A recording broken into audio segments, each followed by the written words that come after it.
Media. Fueled by C4, Cellucor, and Extend. Use the code Clydesdale to get 20% off at checkout at c4energy.com. On Clydesdale Media, where we bring you the widest array of content here on our YouTube channel. Make sure you like and subscribe to the channel. Hit that notifier so you're the first to know when new episodes are available.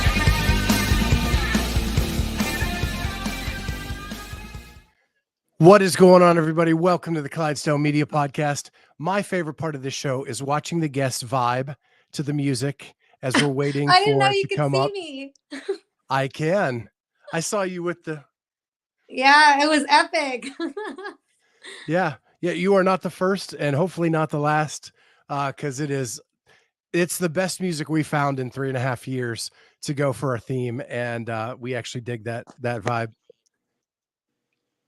So, to the audience, we are with Marisa Flowers.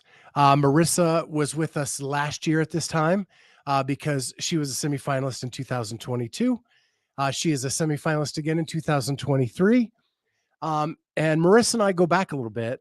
And so I'm going to open this podcast with an interview I did with her at the MAC last year, right? The MAC, was where you were at. Yes, the MAC. And I know what interview you're talking about.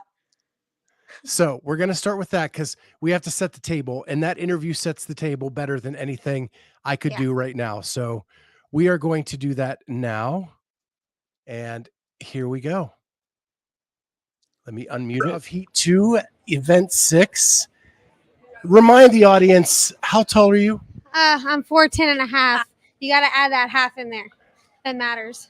So you just had to finish that with 115 pounds overhead walking lunges, and you did it like a boss. Well, thanks. I didn't feel like a boss, but thanks. That's got to be your body weight or higher. Yeah, I sit around 110 usually. So when we talked before this event, you had a bad taste in your mouth with your last competition. Yeah. Did you flush it out this weekend? You know, I was telling my husband this, and I know this is probably lame to say, but this weekend kind of just like set it in my heart. Like I kind of felt like I was kind of through with competing, you know, and then when I got here, it kind of set it in stone, and I realized my heart really isn't out on the competition floor anymore. I'm glad that I ended it on a good note. I don't expect to do any more comps for the time being. This is just not where my heart is. My heart's with my daughter and my husband, and I kind of just want to hang out with them. And to remind our audience, you just had a baby like 10 or 11 months ago? 11 months ago, yeah. And sorry for being lame and saying like my heart isn't there, but it really, you know, it's fun and all, but like I said, I'd rather be chilling with my family and just hanging out, drinking a beer. So is that what you're going to do tonight? Yes, I actually had 2 beers last night. They were really, really good. But yeah, I'm going to definitely drink a couple more tonight. Awesome. Well, congratulations. And having a baby daughter and being a mom is a pretty awesome thing too. Thank you. Thank you. So. Yes, I was 100% prepared to answer this question coming up. So that was last year. Yes. Your heart wasn't in it. And without your heart in it, you still finished 15th at the MAC. Yeah, very mediocre.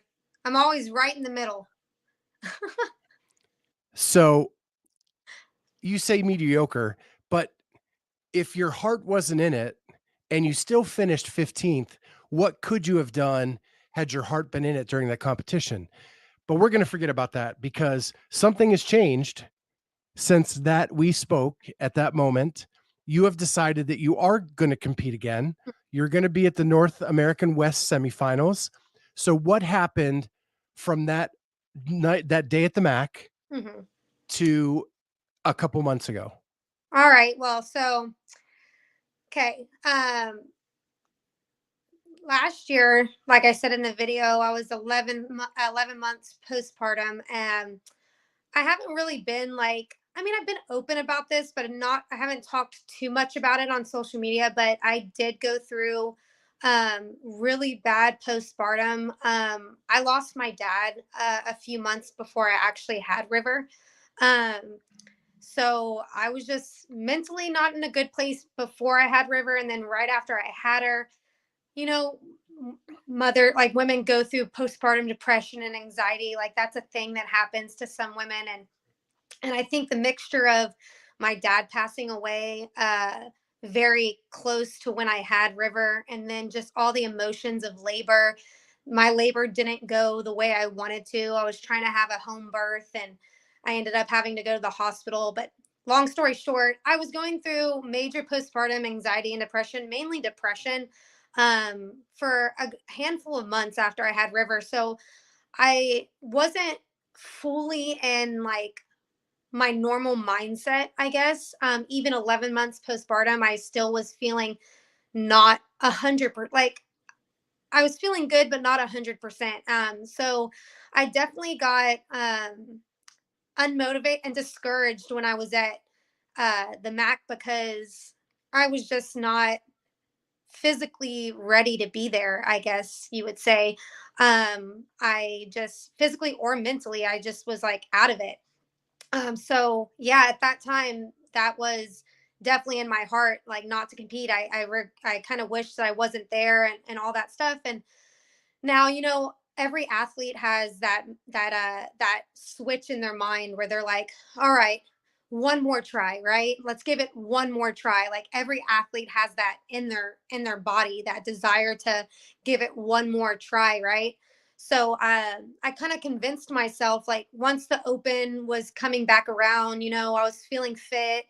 My husband, he was programming for me at the time, and he was like, look, Marissa, you're a lot more fit this year. I was repeating workouts from the Mac that I had done. I was repeating old open workouts, old quarterfinal workouts, and I was beating my scores. And so Kyle, my husband, was like, look, you should give it another try. And then a handful of people from my gym, it's always really exciting to have somebody go to semifinals from your gym. So they were like, let's do it again. Like, give it another try. And so I kind of convinced myself, all right, Marissa, let's try one more time, right?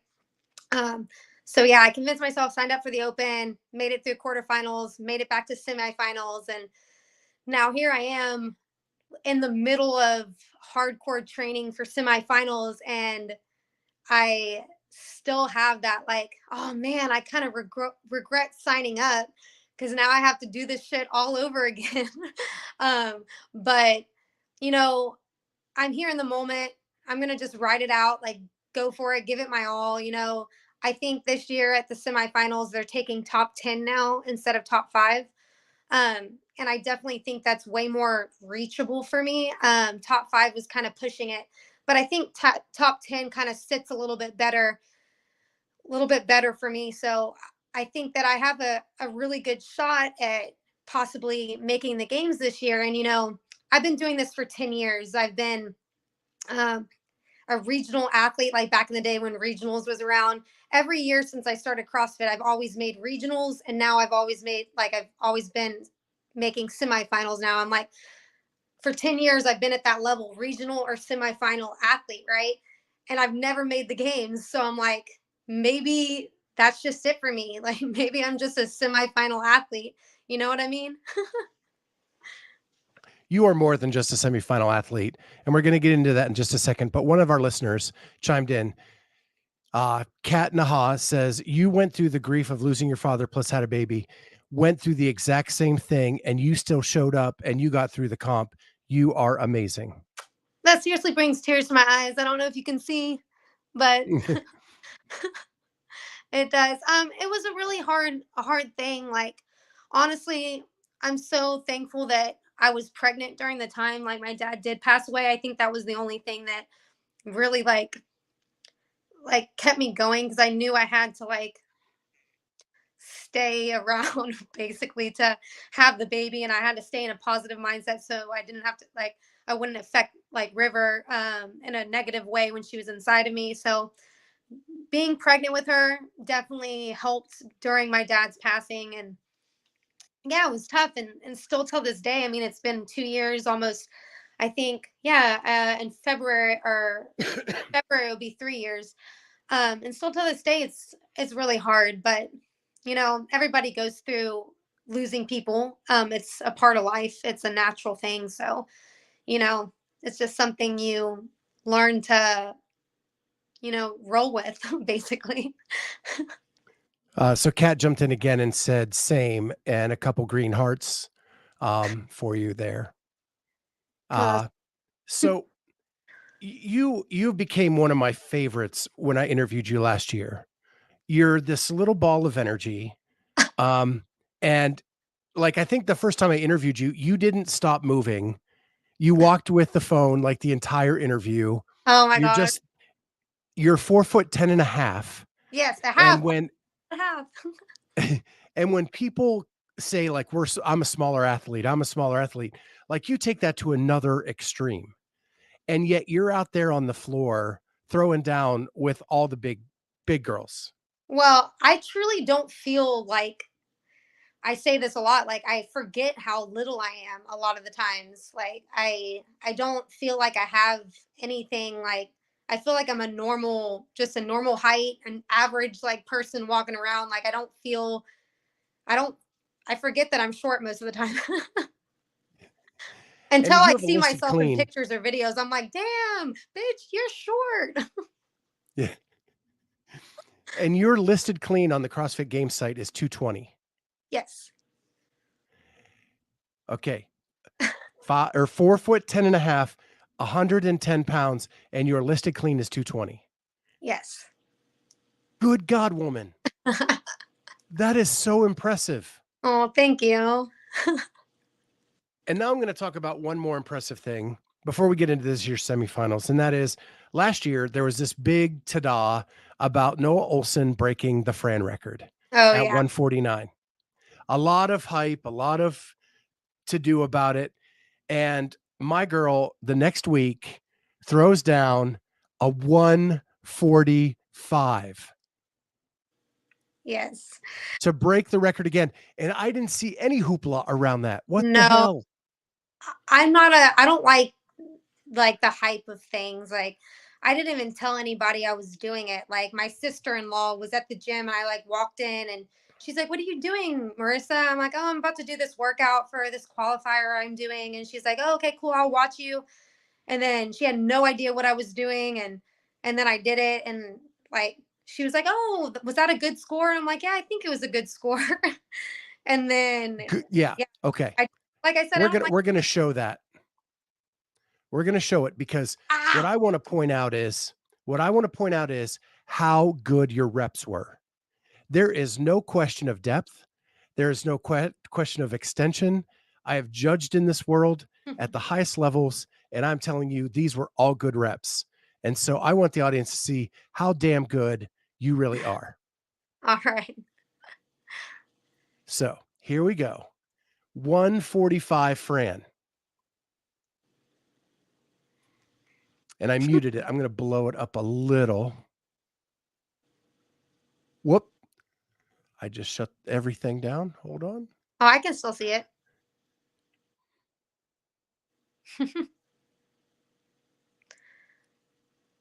You know what's so funny? Like doing this workout, like I expected it to feel a lot worse than it did.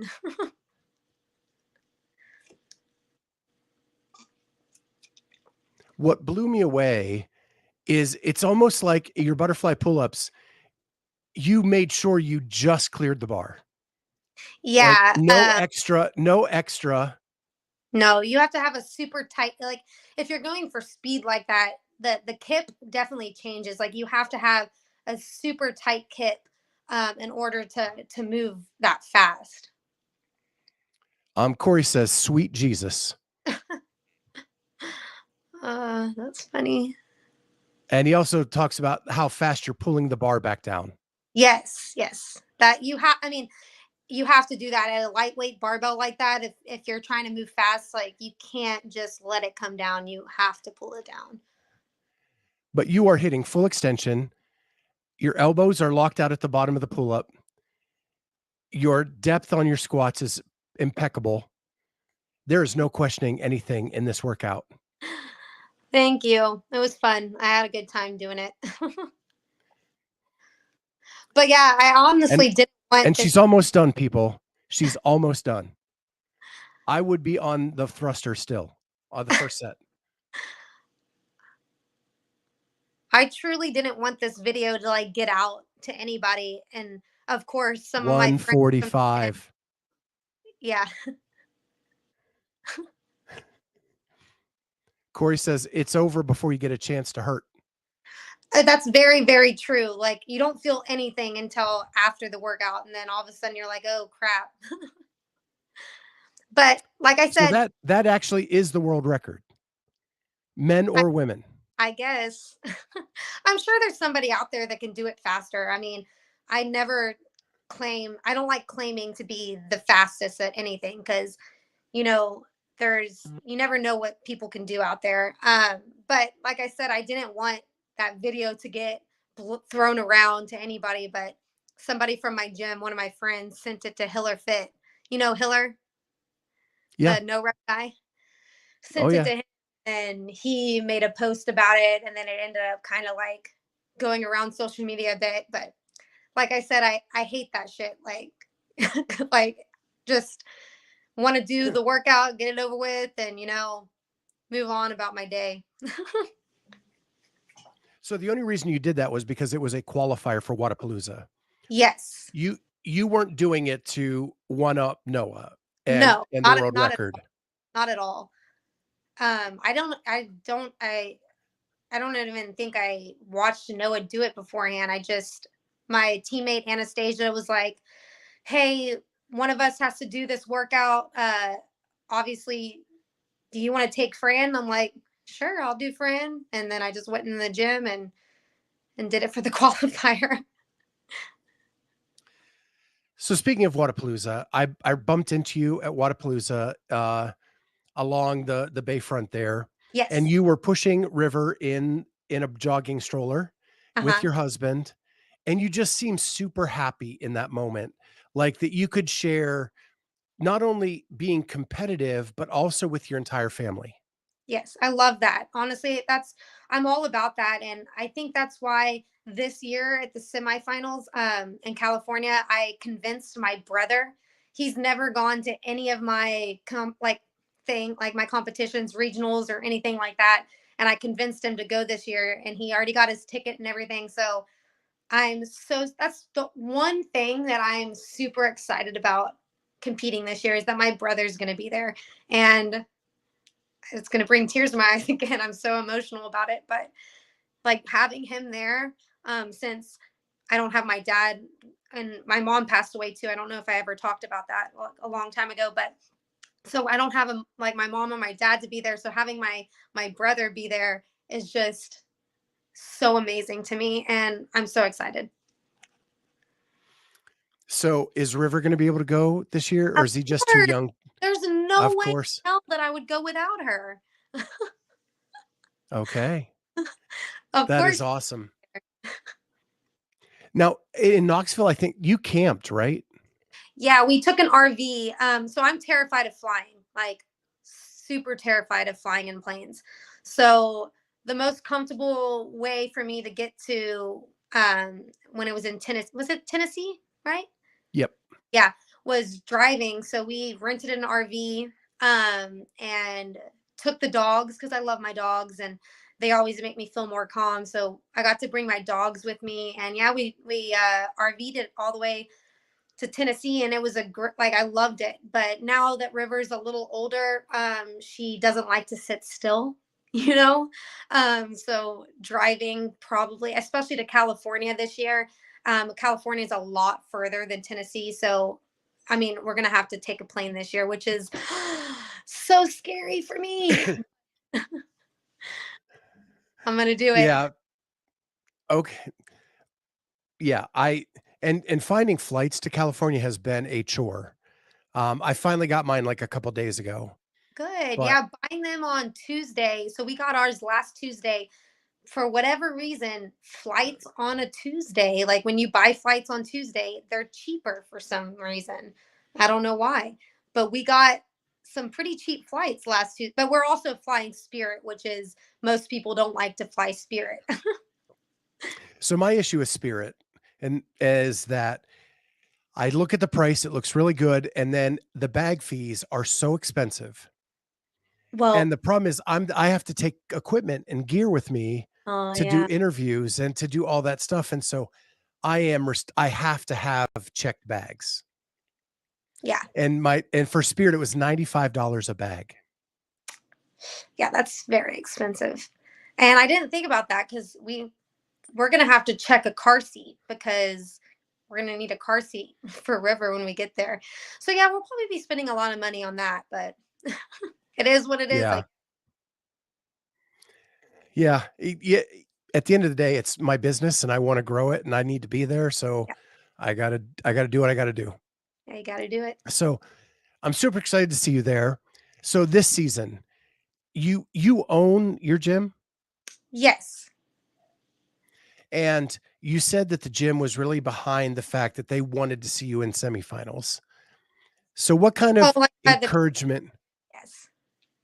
What was that? You cut out just for a second. You said the people from my gym really wanted to see me in semifinals. Yes. Yes. And so what kind of encouragement during the process did that give you? Because everything up to this point has been online and you've been able to do it at your gym. Yes. Oh well, that I mean it. I couldn't have made it through the quarterfinals without the support from my gym because one, I hate doing anything adult like. So when it comes to like reading rules and uh you know how every workout you had to set some crazy shit up, you know what I mean? I hate doing that. So the people from my gym helped me out so much in that way. Like they were there every time I was doing a workout, they were there to make sure everything was set up correctly. They helped me record all my videos, and they obviously were just there cheering, which was, I mean, everybody loves that. Like everybody loves to have support from all their friends and their gym family, and it really helped me get through quarterfinals. I couldn't have done it without them doing that for me. So they basically just take over that aspect and you don't have to think about where the tape needs to be or Well, I mean, I still do a little bit, but my friend Terrence, he definitely came in clutch this year, and he handled majority of that. Him and my husband, like they just crushed it with that. They, I, I'm so blessed that they did that for me because, like I said, I hate doing anything adult like. So if I have to read rules, I'm like overwhelmed as hell. the reason I ask is I'm following a masters athlete through the season who won the games last year in the 40 to 44-year-old division. When he goes to do the workouts, the gym takes over all of that stuff. He doesn't have to think about it. He just comes in, hops on a bike, starts the warm up, and they have a camera crew, they have a taping crew, they have tape measures out everywhere, and they do all that stuff for him Yes, so and that he has no thought process in that at all.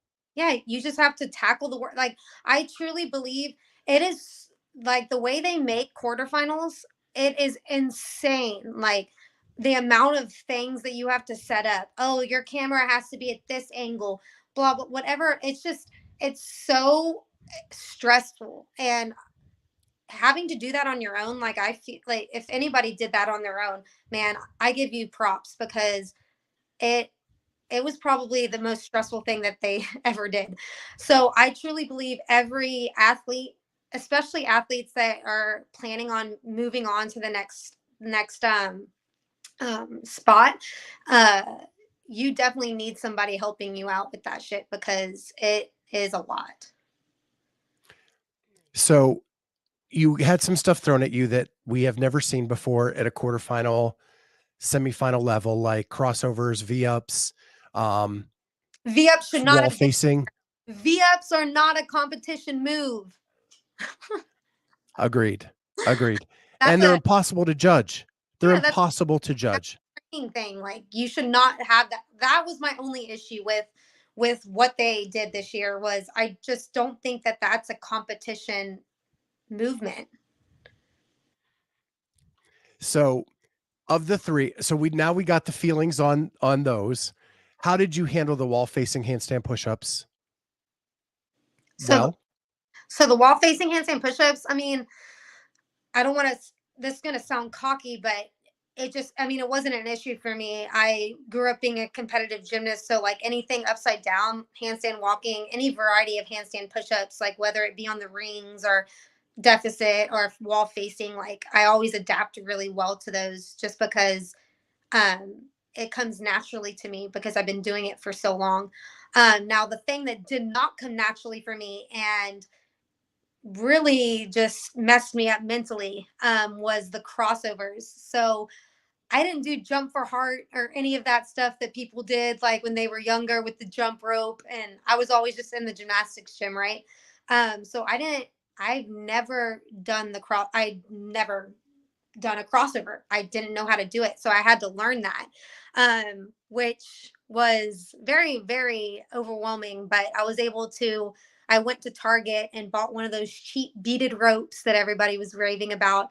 And it actually helped a lot. And I was able to pull it together and like do pretty decently on that workout.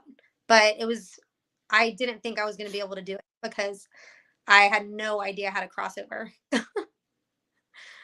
So we already talked about the fact that you have a 220 clean for someone who is 4'10", um, and 110 pounds. How did you build that strength? Did it come naturally, or was it a like brick by brick process year over year? Definitely did not come naturally. Like I said, gymnastics movements 100% comes naturally to me. But never lifted weights in my life when I first started CrossFit. I was actually a vegetarian too when I first started CrossFit, so I wasn't eating a lot of protein. I was I mean, I'm skinny now, but I was probably like 90 pounds when I first started CrossFit. Didn't really have like I remember barely being able to clean like 65 pounds in a workout. It was terrible.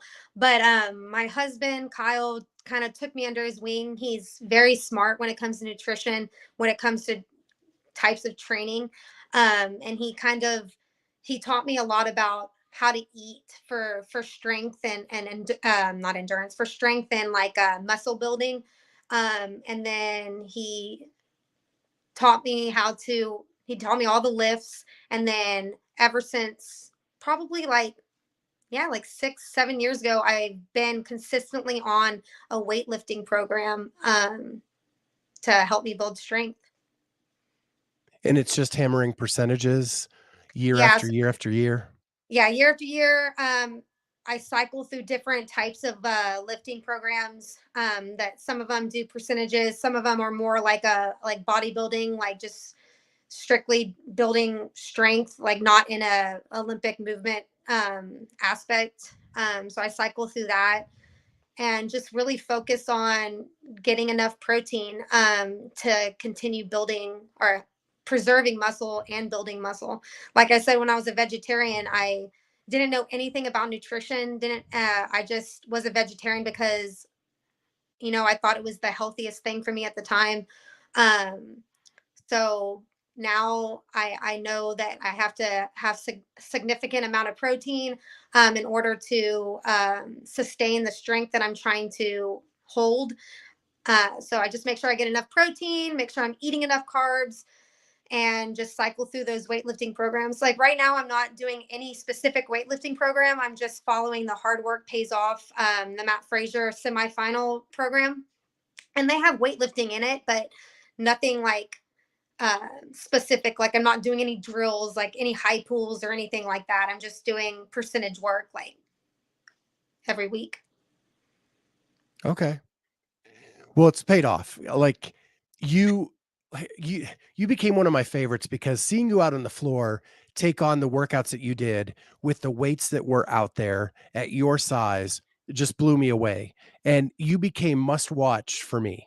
Oh, thank And you. what I love about watching live competition is I get to tell whatever story I want in my head, as I'm watching. And it just became must watch for me. I watched you every time you were on the floor because you blew me away with what you were able to accomplish. Oh, thank well, watching me, you probably see a lot of faces like this. I'm always dying out there like this. And you have a legendary potty mouth. Oh, I know. My husband told me Marissa, you have to work on your cussing. And I really have been trying. I feel like I haven't Yeah. cussed a lot right now. You've done really well on this episode. Good. He's going to be But proud of but me. on the floor, but on the floor, it Oh, lets loose a little bit. no, I do cuss on the floor. I remember pushing that whatever that thing was. I forget Torque what it's tank. called, but I was like pushing it, and the chick next to me was right next to me, and I looked over at her, and I was like, "This is effing heavy." Yes. So what is the goal going into Pasadena? So the goal is I'm gonna go in a lot more focused than I was last year, and you know, I really want to be top 10. And I think, like I said earlier in this podcast, I think that it's very doable for me this year. So that's the goal, is to get top 10, make it to the games, and then call it quits for real this time. I've got it recorded. So if you change your mind, If I try to change my mind, you reach out to me on social media and be like, Marissa, remember, you regretted it last time. Like, just remember that. You need to remind me. so I had something in my head and it went away. So top 10. So when you were in quarterfinals, and forgive me, I thought I saw you higher on the leaderboard. Did you get a penalty that moved you like way back? Yes. So I actually, they changed my one of my scores to a 0. So it was the crossover double under one with the dumbbell snatches and the lunges. So I used an app. And I have no problem talking about this, and I have no problem sending the video to you if you want to see it. But I used a app called WeTime or something. I think it was WeTime, or maybe the other one. I forget what. There's two different ones, but I used one of those ones. And if you get an incoming call, it like pauses your video. And I didn't realize that I didn't put my phone on airplane mode. And my video, so it was a 12-minute long workout, and my video froze at like 10:30 on the clock for about 30 seconds and then picked back up. So it was frozen during the dumbbell snatches. It was like 8 dumbbell snatches, and it was frozen through the duration of those dumbbell snatches. And I do everything last minute, which is horrible, and I shouldn't be that way, but I do. And so I did this workout last minute. I had like 2 minutes to send my video in before the thing closed. So I didn't even re-watch my video. So I had no idea that it froze. And I sent in my video, sent in my score with no idea that it did that. And then obviously they review the video, email me, and they're like, hey, we have to give you a 0 on your video or on your score because your video freezes at 10:30 till 11. And I'm like, what? So I go back and I watch my video, and I'm like, it does freeze. Like, plain as day, froze when I was doing the snatches. And I'm like, dude, what the hell? So I emailed them back, and I'm like, hey, I'm very sorry. Like, I think it was the WeTime app and blah, blah, blah. Didn't hear a response from them or anything. So just in my head, I'm like, all right, I got to accept the 0. Like, it is what it is. Like, my video clearly froze. Like, there's nothing I can do about it. Luckily, the barbell spin guy was following me on the leaderboard, and he reached out to me and he was like, hey, what happened? And so I told him what happened, and he was like, that sucks. Like, send me the video so I can see it. And I sent him the video, and then he was like, look, I know somebody from WeTime or whatever it was. He's like, let me reach out to them and see if they can like figure something out. So he reached out to WeTime, and then WeTime did an investigation. They were able to figure out why it froze, and then they reached out to CrossFit. So I actually didn't even do an appeal, but they reached out to CrossFit, and then I guess CrossFit accepted their investigation, and then they gave me back my score minus the 8 reps that it was frozen. That 8 reps like moved you down the leaderboard some because Yeah, you just were a like little bit, really but it's high better seated. than 0. Oh, yes, yes, yes, They yes. initially had given me Yeah. a 0, which was crazy to me. But So I'm the type of person that, like, you know, I, I just will accept whatever. Like, I'm like, whatever, it is what it is. But thankfully, barbell spin and then the WeTime people were able to reach out to CrossFit, and they fixed it for me. So that really, really helped. So Jamie Latimer asks, why would you get a 0 and not the score up to that point? That's what I was saying. 100%. I thought a 0 was a super harsh, like, but like I said, I was willing to take it just because my video did freeze. Like there was no ifs, ands, or buts about it. Like my video messed up. So I'm like, well, if that's what they want to do, then that's what they want to do. Like I can't convince somebody elsewise, you know what I mean? But I truly believed that 0 was way too harsh.